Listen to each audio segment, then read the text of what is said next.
Let's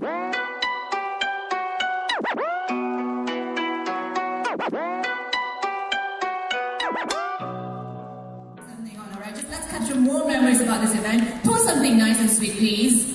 That's right. Folks, thank you very much for keeping the hashtag trending. We're going to do 2 different sets of people. We want everybody to come and join us if you're speaking at the conference. So we got 85 speakers, but we want some on stage. We want you to take up this portion here. Please feel free to join us up front. We're going to have the traditional photo session now with all our speakers. It was a very stupid thing back in around 1979 when the beginning of the game industry, also kind of my beginning, very young, but I grew up with this industry when it basically was built 25 cents at a time.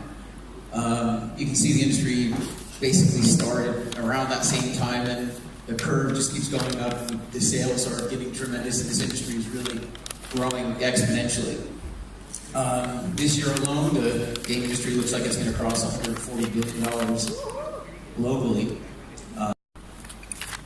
A huge part of that market is Southeast Asia and Asia in general. Amazing, good job. Thank you, Malaysia, for your contribution. You look at how this compares to the film, because they do have a background a little bit in that as well. So when you look at TV and video revenue, it's still quite large, almost $300 billion in that industry.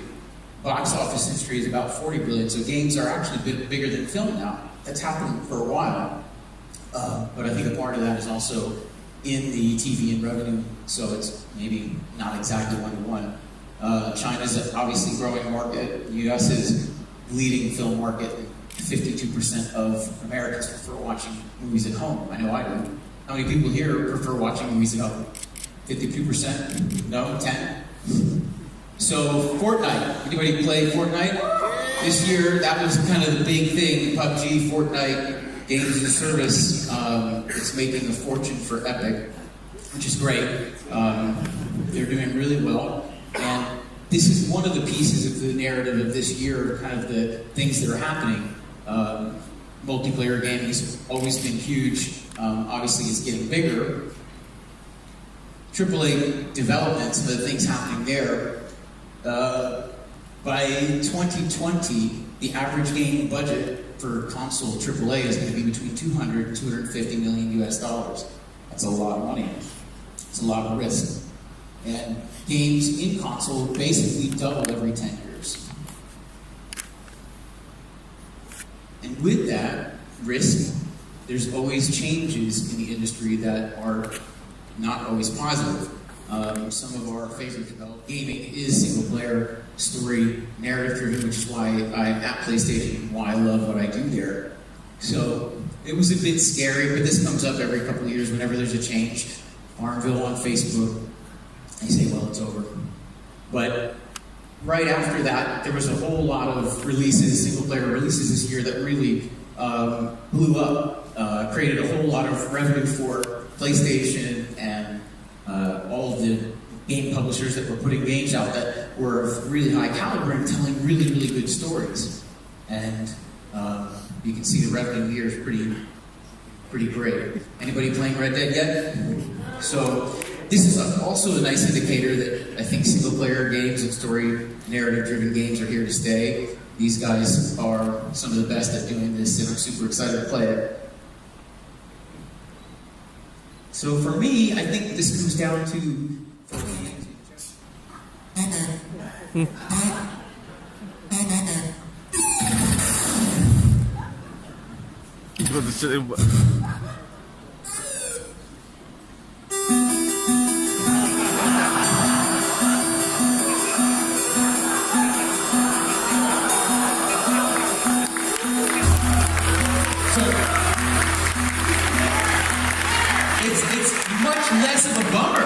actually. So what's funny about The Last of Us, and when I look at this, and again, comparing what's trends, what's happening in TV and film and all the stuff that I'm interested in, when I talk about a lot of people telling me they're just watching The Last of Us. 20 million people watched PewDiePie play The Last of Us. That's crazy. 20 million people. Bigger than the highest rated episode of The Walking Dead.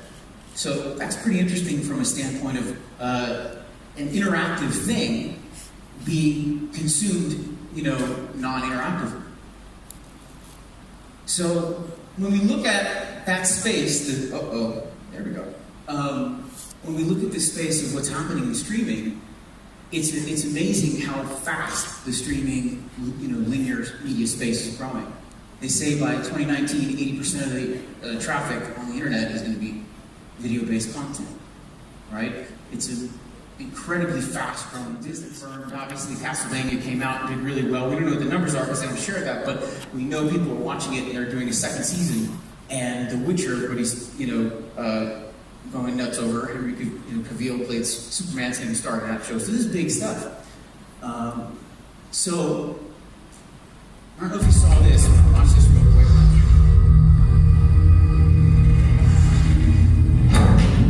Okay.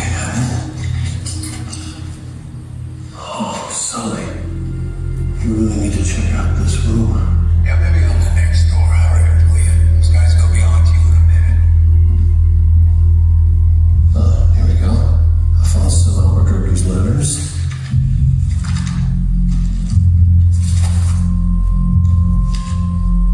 Ooh. This guy's not messing around.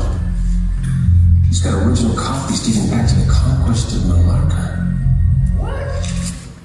Isn't that here?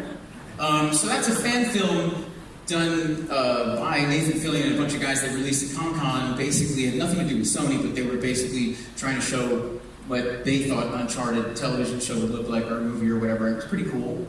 But it's not what I think is going to happen. What I think is going to happen is I think these video game IPs that we're going to start seeing come over, I think they're going to come over in a different way. I think they're going to come over onto streaming in the next decade, a lot like they look in our games now. I think the cutscenes that we have now are going to end up actually becoming TV shows. And I think they're going to be done in game engines. We're starting to see that now. Unity and Unreal are pushing for this space really heavily. And there's not a lot of content out there that you can kind of point to. And there's a couple reasons we're going to talk to you a little bit why that's not happening. But you can see this is starting to come. And really, I think you're going to see from 2020 and beyond, you're going to see this become a real big space. And for me, we talk about transmedia, convergence. This has been talked about for pretty much, I think, the beginning of video games when things will kind of converge. And I think that this really will be a moment in time where that really can actually genuinely happen. So let's go back to the past. Whenever there is fear, there's opportunity. When there is great fear, there's great opportunity. One of my favorite games. And Sakaguchi-san, the director, decided to take his shot at making a film. And so he really pushed digital characters forward in a way, humans, like they hadn't really been done before. And he took a lot of risk.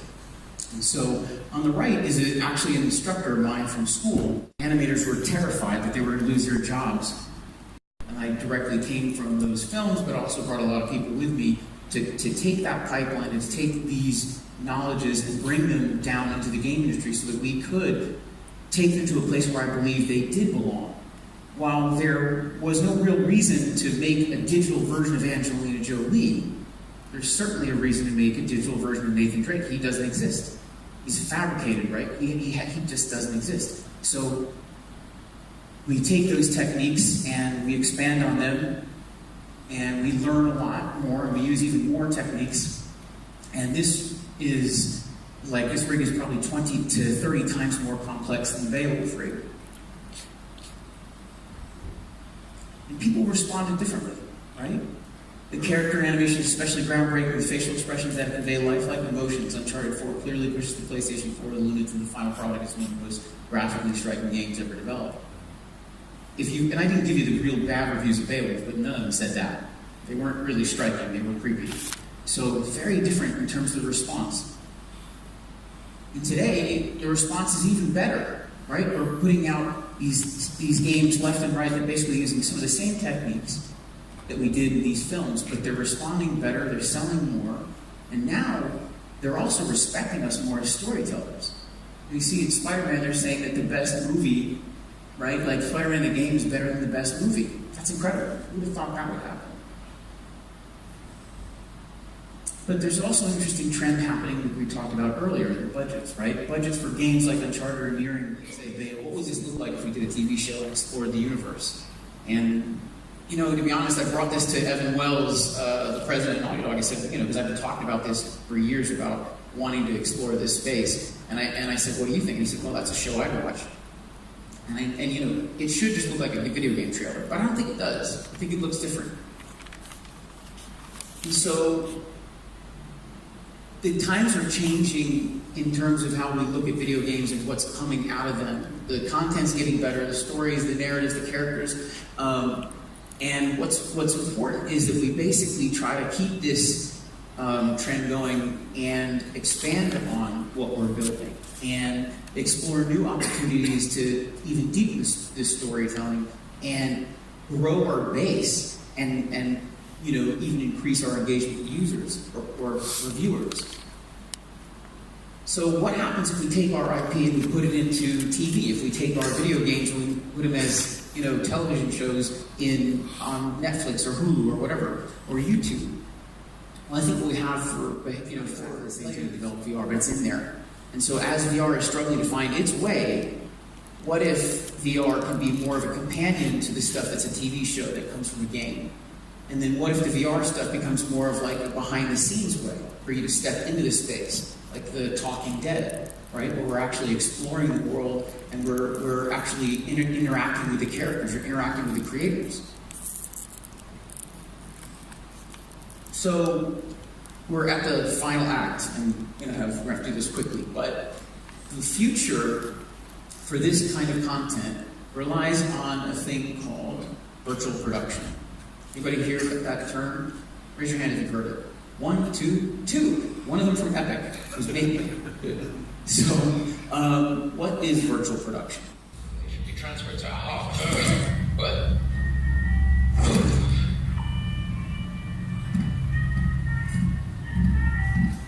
So reflections and shadows look more real than ever, and that's done in real time because of NVIDIA's putting up some new cards that are doing real-time ray tracing. This is another piece of the puzzle.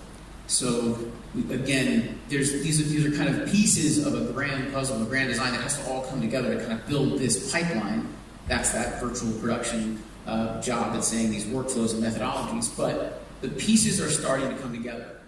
But here's some of the challenges. We need some really powerful hardware right now. The NVIDIA cards are going to help. Intel's working on some stuff. The assets are all over the place. They can, you know, one game engine doesn't necessarily go into like Frostbite, for instance, doesn't translate into Unreal easily. If we take Uncharted assets, it doesn't go into Unreal easily. So there's no great way to transfer assets and take, you know, advantage of assets, especially if we're trying to do it in Unreal. Because we need 2 rows, and then everyone gets a lovely shot. Yeah. It's good? Okay. Yeah? We're good. We Hold get the final. on, we have one more speaker. Lie down like a cop. So much. How about a big hand for all our speakers, everybody? Billion. This was in 2017. This is for the whole of Southeast Asian market. Yeah?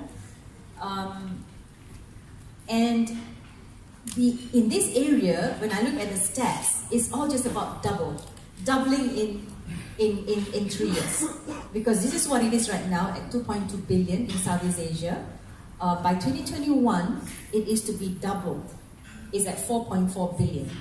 In terms of the number of consumers in the ASEAN market, Southeast Asia market, there are currently 300 million. Half of the population of Southeast Asia are consuming consuming games, and this is also going to be double by the year 2020. Oh, sorry, this is 400 million. So from 300 to 400 million. In Malaysia alone, the market size for games is 587 million, and we are now number 21 in the world as a games consumer market. Number 21, right? So that is in terms of the market size. Now, what do we currently have already in Malaysia? We started this focus 3 years ago. It was a approved government policy to say that we want to put focus on the games development market. And they started their office, their studio in Malaysia, just a small footprint 2 years ago with 30 people, and they are currently, after 2 years, 80 people. And they have put a target, a forecast of 200 people by the year 2020.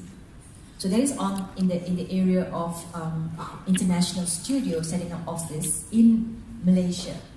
And what they're doing, I think, in Malaysia, Pengenan Namco, is actually a digital assets for worldwide consumption.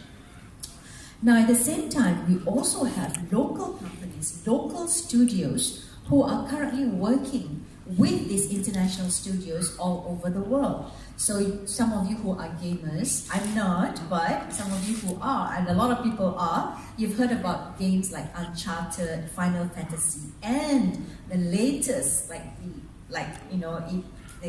super awesome game that everybody's talking about is Spider-Man. Right? Now, do you know that our local companies are involved in all of these things? And these are local companies like Lemon Sky and Russian Republic. They are the ones who are very, very involved in the production of Spider-Man. We also have Streamline Studios who are involved in Final Fantasy, I believe, right? And then these are the very well-established local studios who are getting recognition globally. And we now have also the second tier, the up-and-coming ones. Companies like Glow and Illusionist are also coming up. So that is about our local companies who are producing international game titles. Now the third category, which is also very interesting, are about our local games development companies who are creating their own IPs. So we have companies, and I'll give you some examples and some quotes here. We have Kaigan, right, who has created this game Simulacra. And in a very short period of time, as a premium game, they have crossed 100,000 in just a short period of time. And once you have crossed 100,000, you are getting some pretty decent revenue. They will not let me share the revenue, but it's pretty decent. And we have Post Night, right? Post Night, developed by Kurechi. Award-winning. Both the titles that I mentioned are award-winning. They have got more than 5 awards at both Southeast Asian level, Asian level, as well as global level. And but what's more interesting to me is suddenly we're now seeing a whole spike up, a whole inflection point of games, of local Malaysian games developers who are creating their own IPs. And I would be remiss if I don't mention the No Straight Road, a very interesting game. Yeah, we have Metronomics. Is Hazmir. Hazmir is well-known games designer in the world, having previously been the lead game designer in Final Fantasy, right? So he has now come back. He's a Malaysian, worked in Japan for 7 years, I believe. 7 years, and has now returned to Malaysia to create his own IP. So we're very excited about that. We have also another interesting game that's also going to be coming out around first quarter of next year, together with hopefully first quarter, right? Not just Malaysia, and hopefully the region next year becomes part of that. And we hope that to build this as a platform for people to use this as a way to promote their games and their opportunities within the region. So I'm going to pass it to Zaza, where she will take over now. About Switch game, and then the release afterwards, 2020, not yet decided yet, but it could be one of the other candidates, which is more like a PC Steam type of game, right? So all of them tell us a lot about how the markets are different, tell us about how the users are different, and obviously that helps us with our main sort of service side, as well as just learning, well, where do we want to go as a studio? So it's intentionally quite diverse. So yeah, and it's time to do something on Switch. And the team wanted it. They wanted to make something with food and Switch and party game, no blood and all that stuff. Does that answer your question? Dr. Yasmin, I think it was your first time to watch the trailers of some of the games. Do you have any comments about the games that was shown just now? No, I think this is watching those, and we've done this for 4 years, and it's not 3 years ago that we made this strategy. The strategy that we put on the ground, to say that we're going to put the focus onto games. And that's because we knew instinctively that there is this kind of inherent talent. And what we saw just now actually just cements that. I mean, I can see the quality. I am not a gamer, but I can see the quality improvement year on year. But I think this year is probably the most amazing. So I said, I think we've reached an inflection point in terms of creating these local guys. So I'm really truly proud of all of it. Okay, next question. On your side, to say the hub, the video games development hub in this region, when we haven't seen, let's be honest, huge AAA games coming out of this region. So what gives you the confidence, and where can we see in the next 4 or 5 years to warrant that title of a games development hub, rather than just, having studios developing assets? How far are we? We have Ammobox, but is Ammobox the only one in the nearest future?